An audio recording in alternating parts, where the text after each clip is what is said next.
শুভ বিপত্তায়নী পুজো। সবাই সুস্থ থাকো, ভালো থাকো। এই দেখো, একজন পুজো দিয়ে মানে করে দিয়ে গেল, সুতো দিয়ে গেল। তো আমি তো ঘরে বসে সুতো পেয়ে গেছি। তো দেখো, দেখাচ্ছি তোমাদের, পরেও নিয়েছি। আজ তো আমি উপোস করেই আছি। তো আজ তো উপোস করেই আছি, কেন সবাই বললো যে উপোসটা পড়ে যাবে, তুমি করো, উপোসটা করে থাকো। আর আমি একজনকে বলে রেখেছিলাম, তাহলে আমাকে একটু সুতো পরিয়ে দিয়ে যেও। বললো হ্যাঁ, সেই সুতোটা পরিয়ে দিয়ে যাবো আমি। তো এই দেখো, আমি সুতো এই মাত্র পেয়ে গেলাম।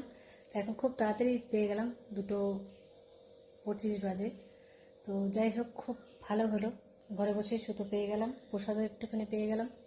তো ওরা বলেছিল অনেকগুলো প্রসাদ নেওয়ার জন্য, আমি নিইনি। তো আমি বরং ওনাকে বললাম যে তুমি লুচি সুচি খেয়ে যাও, আমি তো করেইছি আমার জন্য। তো আমি বললাম ঠিক আছে চলো। আমিও খুশি হলাম, উনি আমার জন্য এতটা করলো, তো আমিও ওনাকে একটুখানি প্যাকিং দিতে পেরে আমি খুবই খুশি। তো যাই হোক, সবাই সুস্থ থাকো, ভালো থাকো। তো বলি, রিমাদিকে অসংখ্য ধন্যবাদ এটুকু করার জন্য। উনি স্বামী স্ত্রী দুজনে এসেছিলেন, এসে নিয়ে আমাকে সুতো পরিয়ে দিয়ে গেল। অসংখ্য ধন্যবাদ। তাতে জিনিস খারাপ লাগছে, তাতে আজকে চলে গেল দুর্গাপুরে, সুতোর বাঁধতে পারলাম। যাই হোক।